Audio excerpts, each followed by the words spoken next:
Hi, I'm Holly, I'm a writer, and today I'm talking about editing. Now, I have been going through the entire process of writing, editing, everything in my book. It's a little bit more complicated than it sounds this episode of this sort of series that I've been doing, this video, because basically editing is really difficult and I can't really show you the process without spoiling. Oh, she's gone. Without spoiling the book,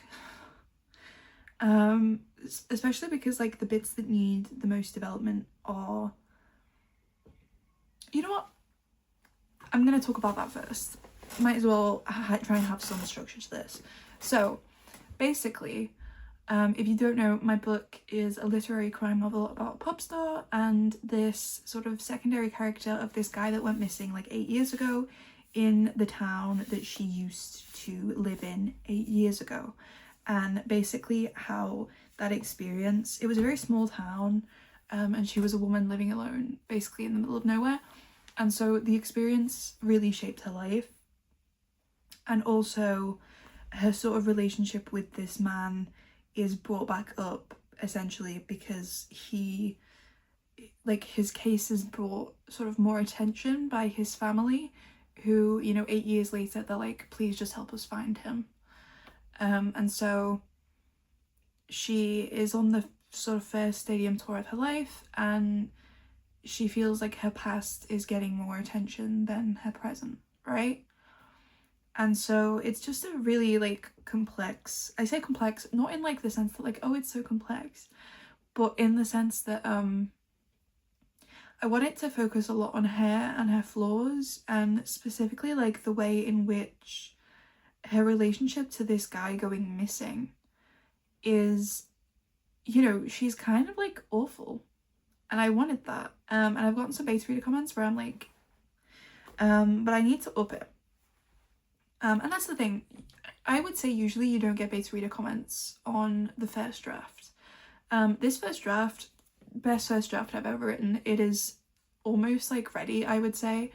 As first drafts go, it's really not that bad at all. I was not too ashamed to have people read it.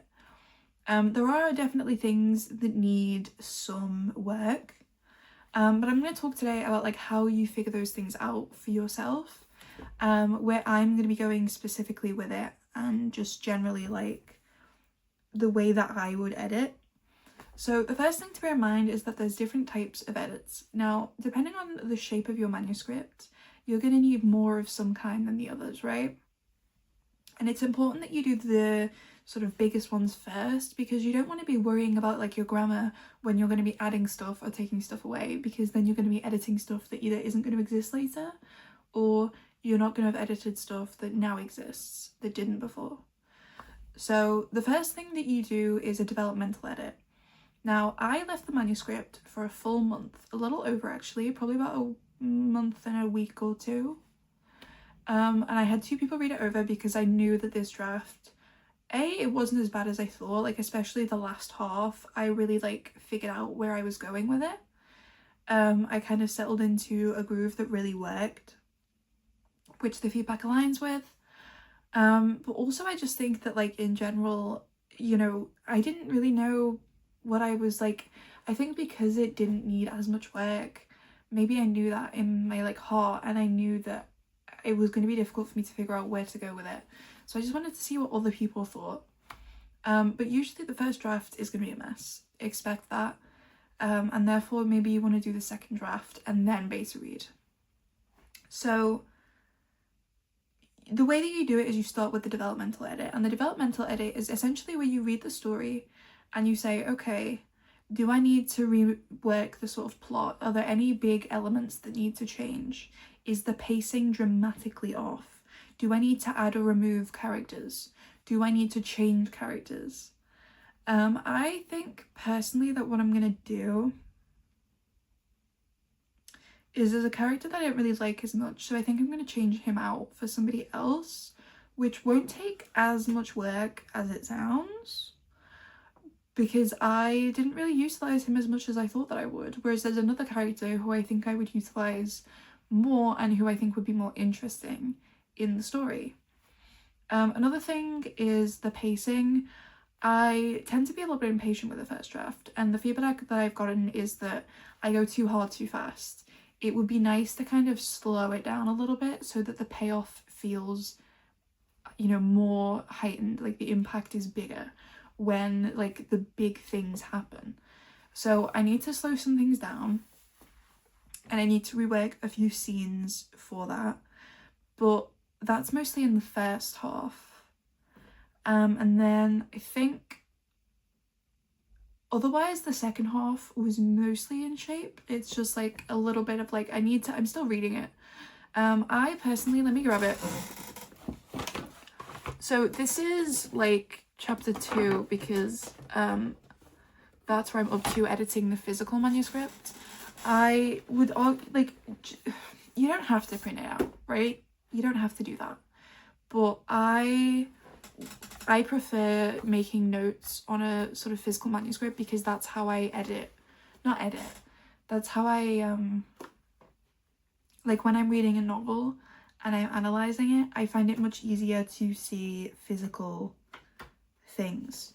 So this is the physical manuscript, which is pretty small text actually, but it's literally like 1.5 spacing, so it's enough that I can write between the lines, but not so big that it is like a million pages. This isn't even numbered actually, which is, I would have thought that it would be numbered, but I guess I didn't do that. But this is like, again, it's chapter 2, so I don't mind if you can read this. I don't know if you can read this, but I literally just make notes. Some of my notes are more like little things, like for example, if I like a line and I think that that line's not going to need too much editing, I think that it's really important. Like for example, this one, God forbid she wear less tall heels. I actually got a comment on that one saying that it just reads a bit clunky, so God forbid she wears shorter heels. Or I've put God forbid she wear a shorter heel. That is like, I might actually get rid of that line. I don't know. We'll see, won't we? The point is that I'm reading through it and I'm making some notes, and some of the notes are like little things for lines that I quite like, that I think are like in character, but that I need to make a note because even though I probably think of that stuff anyway, it's like helpful. So this is like the other one, and like here, that is something that beta readers picked up on, so I made a little note on how to fix that problem.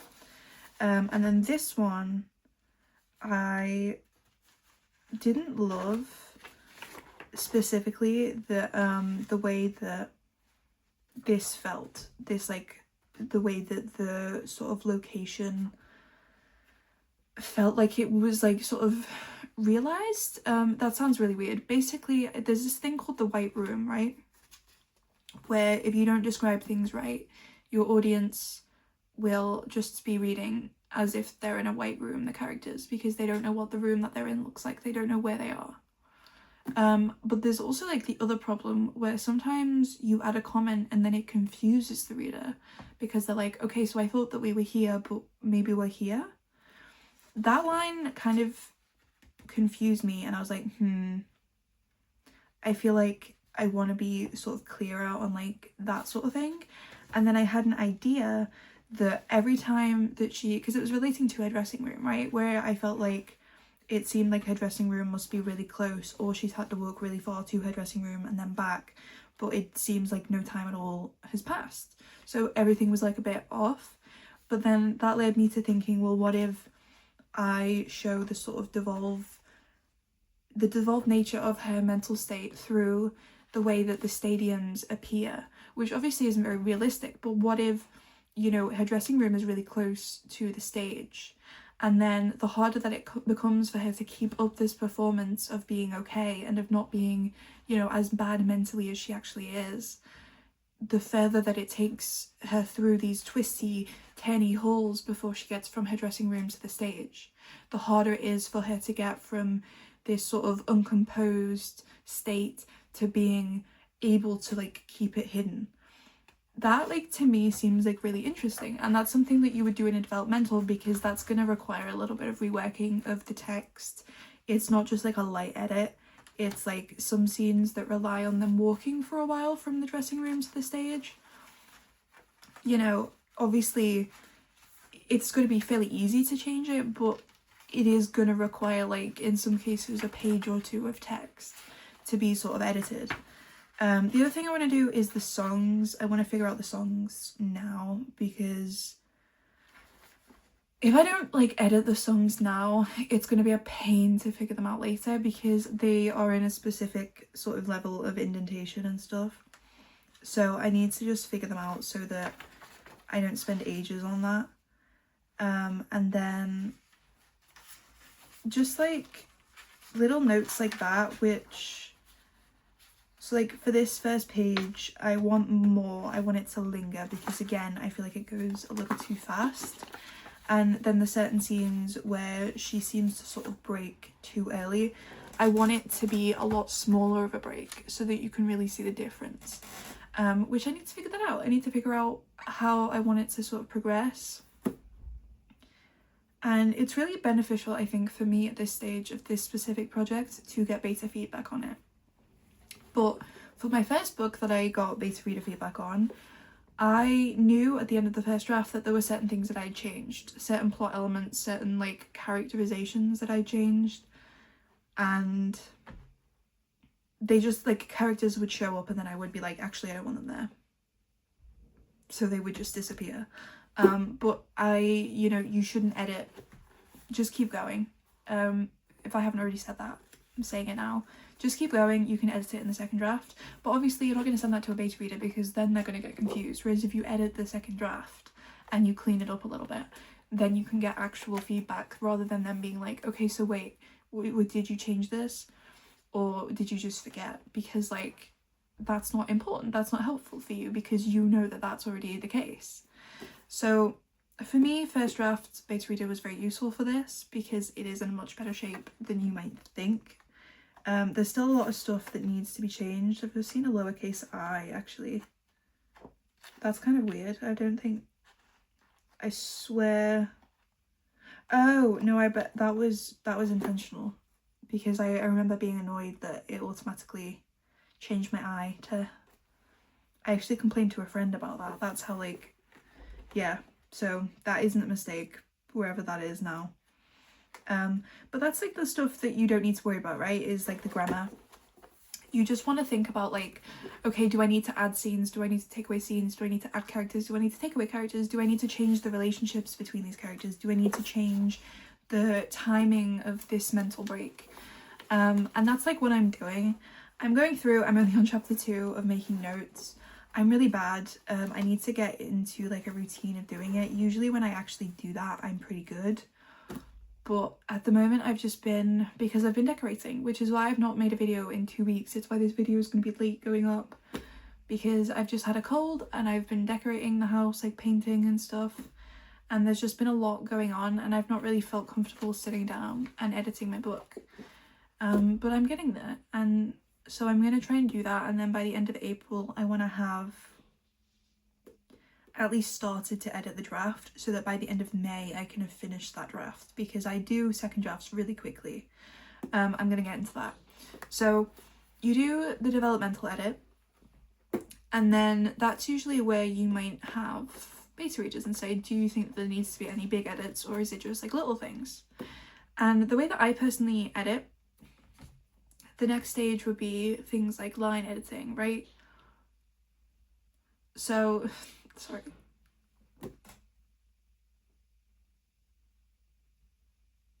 I don't love when I can hear a sound and I don't know what it is. But the next stage is like the line edits, and that's where you make sentences better. It's, you know, you're not worrying about the plot, you're not worrying about the pacing, you're just thinking, okay, is this sentence, is this paragraph, is this chapter the best that it can be? And you go in order from like the biggest to smallest. It's like, you know, you do the developmental, then you do the other stuff. You go chapter, paragraph, and then you do line. Personally, what I do, and I know a lot of people who do this, I think this is a great way of doing it. As I said, I have this physical copy with all of my notes on it. By the end of it, it would have a lot more notes than this. I get up a document. Personally, I do it into Google Docs because that's how you can export it as a Word document. So it's just easier for me because Scrivener to Google Docs does not save the like italics and stuff, and I use a lot of italics. I love them. So I go it onto Google Docs and I format it like a book that you would send to an agent, which this like is not formatted like that. So it will be formatted when I do the next draft.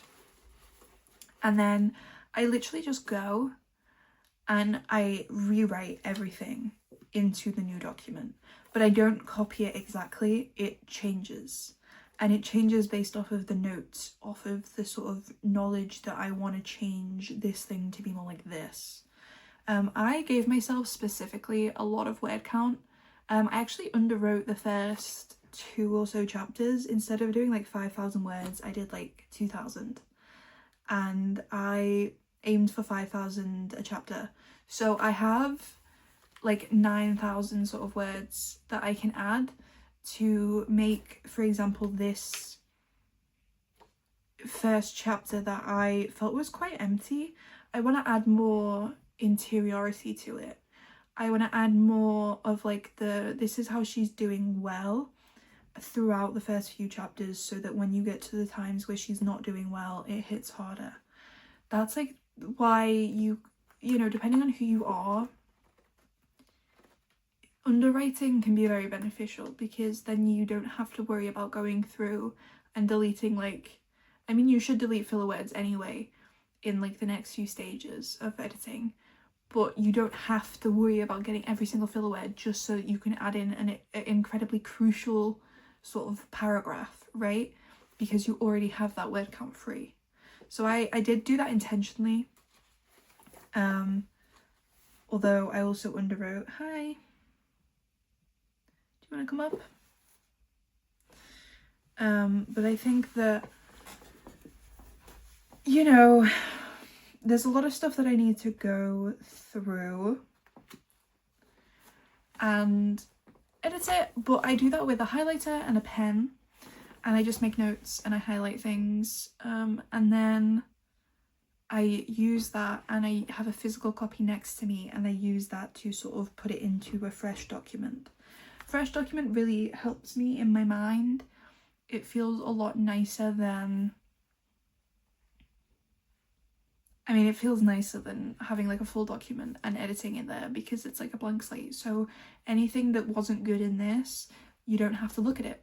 You can just simply skip over it. But yeah, you rewrite it and you do it like word for word, line for line, paragraph for paragraph, and you just go through it. And I feel like it's a pretty quick process actually, because you've already got the main stuff, right? You've already got the big sort of blocks, you're just putting in the finishing touches basically. And yeah, I don't really know how to describe it. I guess for me, as I said, I'm focusing a lot on the sort of mental degradation that she goes through.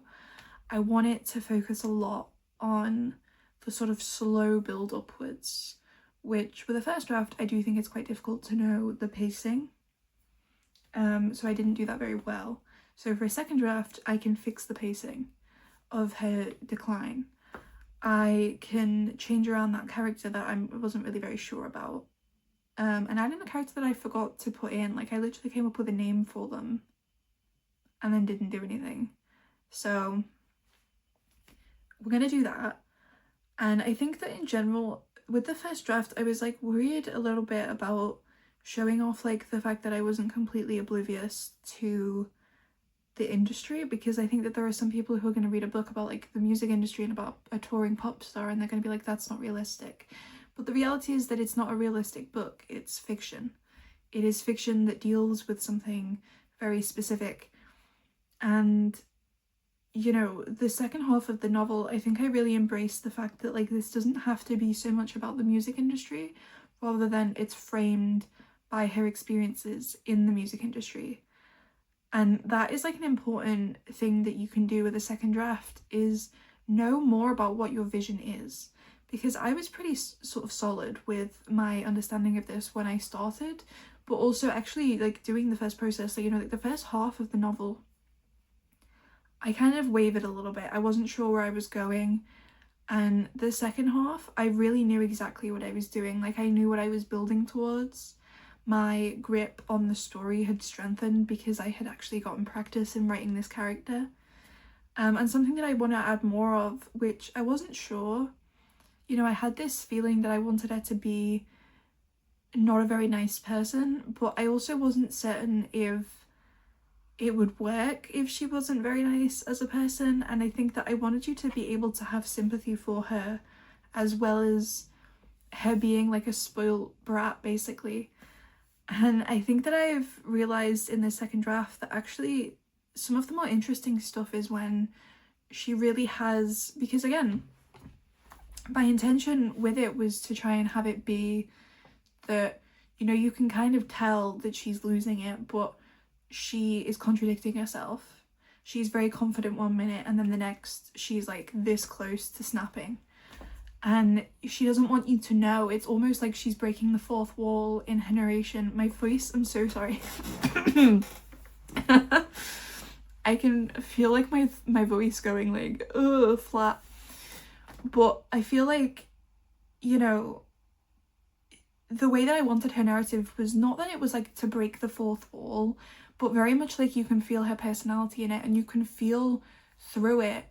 You know, there are things in this book where one of the notes I got from beta readers is that they'd like certain things to be more clear, because again, it was a first draft, so I didn't really know how to toe the line while I was also focusing on writing the stuff for the first time. But I wanted it to be like you were experiencing this break with her. So you're kind of in her head, which makes it a hard read. You know, there are going to be moments where, you know, she has like a realization and she's like, and you don't understand what is happening. Hi, babe. And you don't really know like whether or not this thing is real or not. But there's a way to do that that also makes it clear that the narrative is something that you're slightly distanced from as a reader, so that you can understand what is happening and what isn't. And I think the second draft is largely also going to be about clarifying that. And that plays into like the sort of personality of hers where I want her to be unlikable, but I don't want her necessarily to not like herself. And I think that's a big part of the problem, is that I want her to have this, you know, ability to connect with other people, but not fully. And you see her have these people who are like so willing to love her, and who, you know, she could be healthy if she was to just open up to people, but she shuts herself off because she is a deeply flawed person and not a very good one. And I think that having the narrative be, as I said, it's not quite a fourth wall break. She isn't looking at you and going, I swear this is not blah blah blah, but it's her voice talking, even in its third person. It's third person present tense. And I think that the present tense, I've talked about this a lot, I think, but for me the tense of a novel is a very specific thing. I tend to feel drawn to either first person or third person present tense. Third person is my default. Formation Lap I did in first person because it felt right, but in others I love third person. First person, I just think, you know, it worked for Formation Lap, but I just, it's not, I like a third person novel personally when I'm reading them. So when I write, I do that. But past tense, I just don't like it as much. I feel like first person has this benefit of being in the character's head and then almost being like aware of it. Whereas third person present tense, you have this awareness of what's going on in their head as it's unfolding. You know, you get that sort of benefit that you get from first person, but you don't have like the sort of, as I said, it's not like a direct fourth wall break. You're in their head, but you're in their head with a bit of distance. Like, you have clarity, you have, and that's essentially what I'm trying to get at, is that I want that to be better in this next draft. And that's what you do during a developmental edit. Then you do the stuff where you pick up the lines and you try and make them clearer, you try and make them a little bit less clunky. You know, you try and make sure that every sort of paragraph has like a very intentional ending point, a very intentional start point. Then you go into like it's like copy edits, basically, the proofreading, where you know, you talk about all of these sorts of things, like grammar and spelling and punctuation, and like, is, you know, everything done correctly? You know, up until that point, you don't have to think about that at all. Like, you can write, it'll make your job harder, okay? But you don't have to think about those things until the copy edits. And then you go in and you go, okay, is that the best piece of punctuation? Is that the right spelling of this word? Is blah, blah, blah, blah, blah. And sorry, my cat is just cleaning herself in the corner.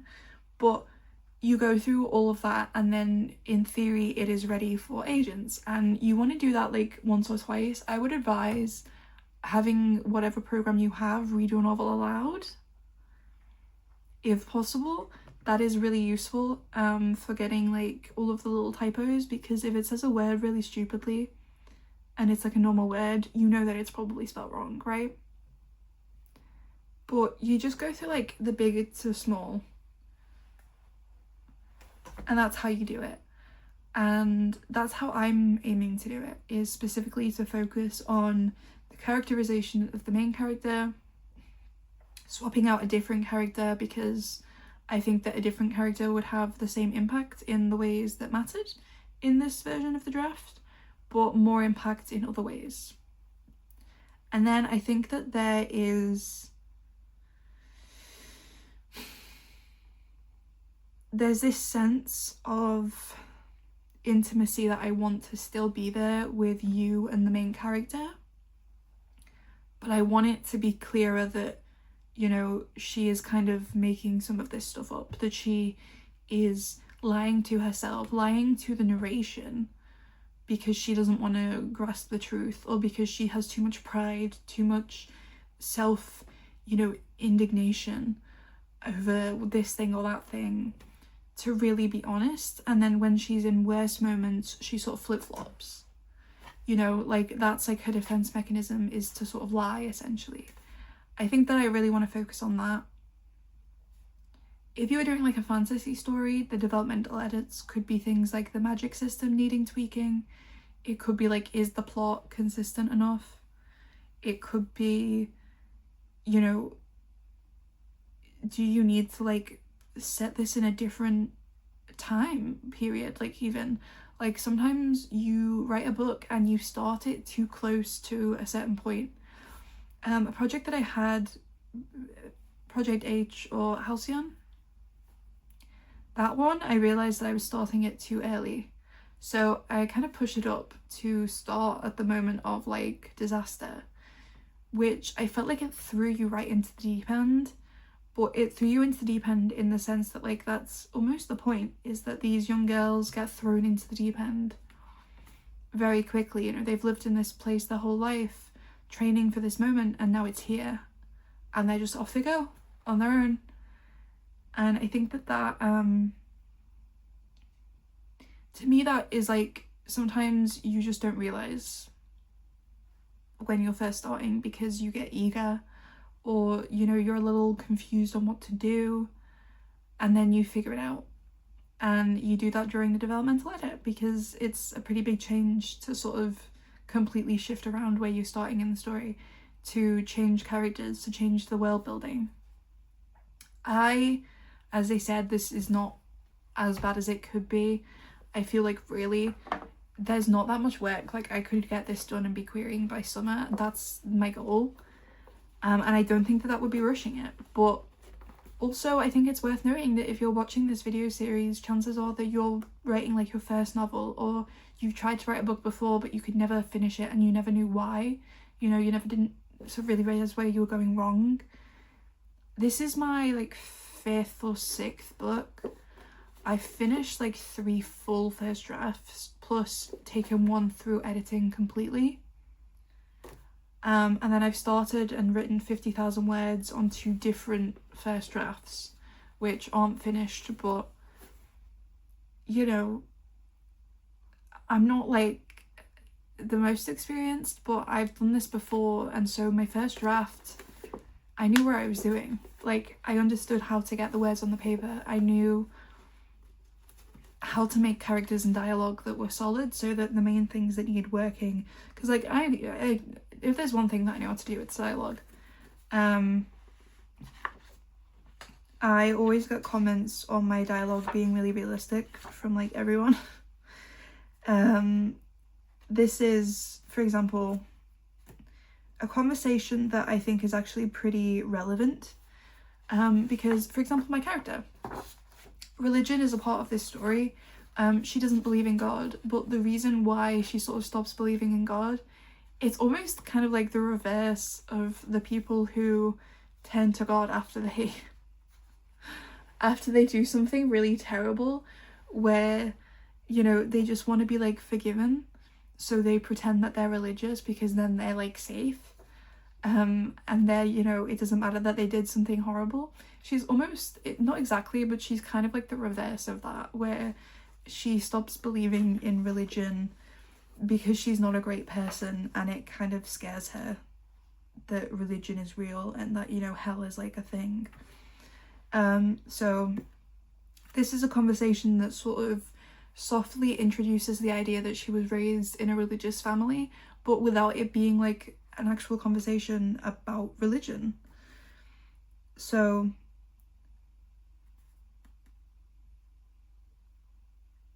it says, Sid puts away her phone as Maddie takes a selfie. The before and after of every show means everything to her. Are you going to actually post that this time? No, I look terrible. You're glowing. I'm schwitzing, to quote my grandfather. She takes a breath and addresses the tight lip on her manager's face. What's wrong? And that isn't the best example of like conversation, because I didn't actually read that much conversation, but schwitzing is one of those words, if you don't know, where it's like American Jewish language, like the language that they specifically use. So you get the idea that like her grandfather might be Jewish, and then you get like other sort of signs, and then there is a very crucial scene that I'm not gonna say what happens, but like specifically there are a few mentions of her faith and like her fears about it, and also like specifically the way that she feels about it in the past and the present. And her Jewishness is a part of that, because like she ends up talking about it with somebody who's not Jewish and trying to sort of relate to anybody about it. It's, again, I'm trying not to spoil the scene because it's a huge moment in the book. It like was one of the things where I was like, I need to write that, and as soon as I got there I was like, I think I nailed it. But again, it's like, that's like stuff that you can do in a developmental edit, is if you come up with an idea later in the novel. In this case, it wasn't something that I came up with later in the novel, but you know, you can go back and add inferences of it earlier, so that it's kind of not just placed in when it's necessary, but so that people have like a preconception about, like, for example, well, maybe she was raised Jewish, and so then you have all of these conversations and they're put into a different context without her having to outright state that she is Jewish, and you're going, oh, so you just wanted to mention that now, despite the fact that that's not been relevant this whole time, you know? And especially with her religion specifically, I didn't want it to be something that was a huge part of her character in the present, but the further that we get into the book, the more that her past and present overlap, the more that her religious sort of upbringing, the way that she views religion, is brought up. And that's stuff that you can focus on in the developmental edit. And it was Judaism specifically because of, again, I don't want to say this outright because it's like it was said in the book, you know, it's like a part of this scene and specifically why it happens the way that it does. But there are a few religions that essentially are very similar and that are very closely connected. And so I wanted her to be from one that was realistic for her as a white woman, but also one that, like, it wasn't so radically different from this other one that, you know, the comparisons could be drawn, which, as I said, it's important in the story. It's not the biggest theme, but it is a theme. And I think that especially, like, the idea of, like, religion and guilt and being, like, a really terrible person. I need to make her more of a bad person because she is objectively, like, she's not great. But she's also kind of, like, not great in the sense that she could be worse. But that's just stuff that you think about. And I'm realizing that I'm talking a lot about my book and I'm not really showing you the editing process. But essentially that is how it goes. The next video that I do, I'm gonna actually, like, be editing into a document and I will show you sort of how I do that. I'll go over, like, the first chapter or so with you because there's nothing really, like, is spoiled there. It's literally the first chapter. But I think that that is everything about, like, editing that you need to know when it comes to, like, you have your finished manuscript. Now what do I do? How do I edit it? I've sat away from it for a while. What do I do now? And the answer is you read it, and then you read it and you analyze it. And you treat it like you're tearing it apart. And you write notes to yourself, and maybe those notes won't be necessary. You can do that physically, you can do that on, like, inline comments. You can, I have the journal, I've not used it in a little while, but my plan is that when I've finished, I'm gonna make a list of all of my notes, like, here. And I'm gonna just have, like, these be, like, the things that I want to focus on. So for example, the characterization, all the stuff that I was saying before, those are gonna be bullet points in, like, a list here so that I can constantly refer back to this list and check whether or not those things are being developed. And then, you know, I think that's, like, my plan. And then also, like, another thing that I just want to talk about is when you're, you know, past the editing stage, I'm going to talk about querying, how to find people to query, stuff like that. I have been handwriting a novel. I've not done very much of it because I've been very, very busy, and my hand also was, I have, like, it's like arthritis basically. So it was, like, really swollen for a bit, so I've not been doing much handwriting, but I'm planning on writing by hand a book during the time where I'm querying to sort of distract myself. I also bought a journal for Project World War II, which still doesn't have a name, so I've written down all of the dates where I wrote in this book, which isn't very many, it's a page. But I have a physical diary now, like I do for this book, that I think I want to give that book another go because I've had some revelers, like, this is what I'm talking about, right? You take time away from a project and sometimes things become clearer to you, which is why you want to take time away from your first draft, because maybe that time away is when you'd realize that actually you do want your main character to be awful and that you're not as afraid of doing that as you were with the first draft. That maybe you do want to have, like, this character be changed because you're not actually as connected to them as you thought that you would be. Things like that, I think space is really good for it. So yeah, I'm gonna leave that there. I don't even know how long this video is because I can't see my clock. Because my light's on and you can't see the clock when the light's on. But I'm gonna go. I'm gonna do some reading after I edit this video, and I think I'll do some, like, editing tonight a little bit later. But yeah, I think it's just important to acknowledge that there's, like, different stages of editing, and the first is that you want to do the biggest to the smallest, but then also you want to, you know, if you want to get feedback from people, I think that's kind of essential, really. You should be having other people read over your work at some point, but you want to take their feedback into consideration and determine whether or not they're right on it, essentially, which sounds really mean, but you just have to like think, you know, does this feedback align with the vision I had for the book? Does this feedback make the book better than my vision? And does this feedback echo thoughts that I myself have had? I'm not quite sure how to help you with that.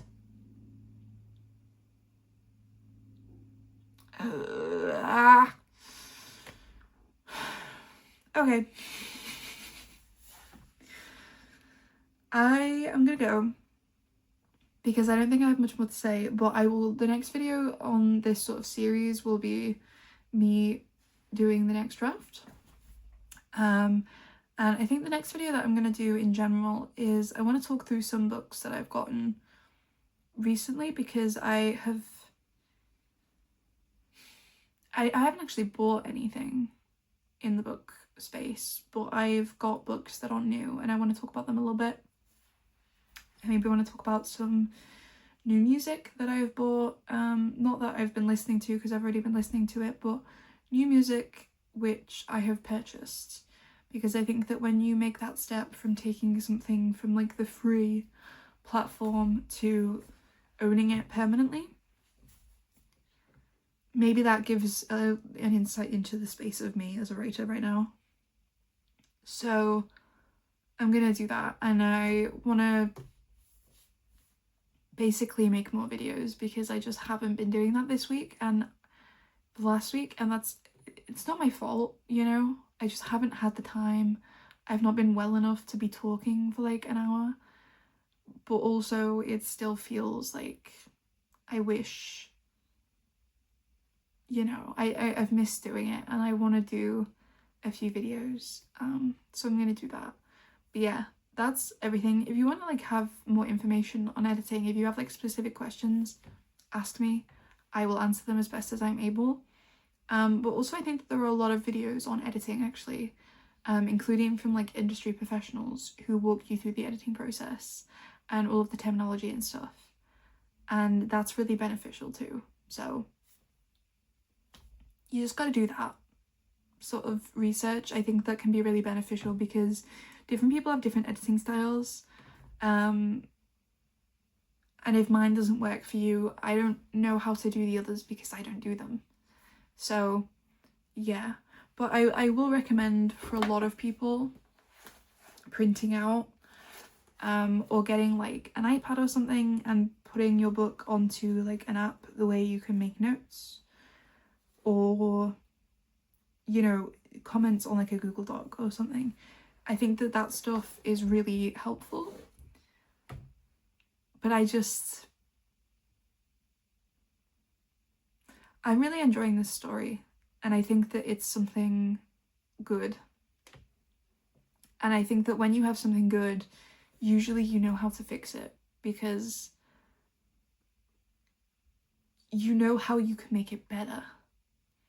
But also that doesn't mean that if you're struggling to think of how to make it better that you're a bad writer or anything. Editing is a different skill. You have to develop it, and a lot of that comes with practice. I've already edited a full novel to completion, so I know how to kind of do it. But if you've never done it before, it can be really stressful. And the first time that I did it, I paid for a sort of professional to look it over and give me ways of improving it, because I didn't know how to do that. So I had the editor do it, and I think that was worth it because the skills that I got from it were very important to me as a writer in terms of my growth. But also I think that you know, you have all of this sort of free stuff on the internet that can teach you. Don't feel like you have to pay people, and also don't feel bad if you struggle. You know, it is a skill. You will learn it. You will get better. And sometimes you just need somebody else to sort of affirm that you're not going crazy and that it doesn't need as much work as your other first drafts have. Sometimes you need somebody to affirm that you're not crazy and that this huge element that's going to need a lot of work to change needs a lot of work to change. Because sometimes you maybe don't want to do the work like that because it's like so overwhelming, but you know, have other people look at it when you have it in a place where you feel like it's not necessarily the best that it could be, but good enough that you're not going to be embarrassed to have them reading it. And don't be embarrassed about that, because that's what part of the process is having people read it and know that it can be better. They're not going to judge you for it not being as good as it could be when they're literally there to give you feedback. But yeah, that is like how you do it, is you do it from biggest to smallest, and you really try to focus on the areas that you know are wrong or like need improvement, but also with feedback from other people, so that you're not just, you know, in a vacuum putting your ideas on the page, because sometimes you're blind to certain problems and you're sort of too nostalgic or fond of specific scenes that serve no purpose. And I think that that is something that, especially if you've ever read like a really popular writer's novel and thought that, well, this could be cut, this was superfluous, it's because they're so big that their editor, essentially, like, they don't have as strict editors as like a new writer would. And if you don't want to be in that position, you gotta have other people give you feedback so that you can cut the things that feel difficult to cut if other people don't think that they serve any purpose. And I just think that that's really important, you know? But yes, that is it. I'm aware that I've been talking for like 5-10 minutes after saying that I was going to end it, but I am done now. Thank you for watching. I hope you return to the next little trip that we take along the Rose Garden path, but have a good sort of editing session, and goodbye.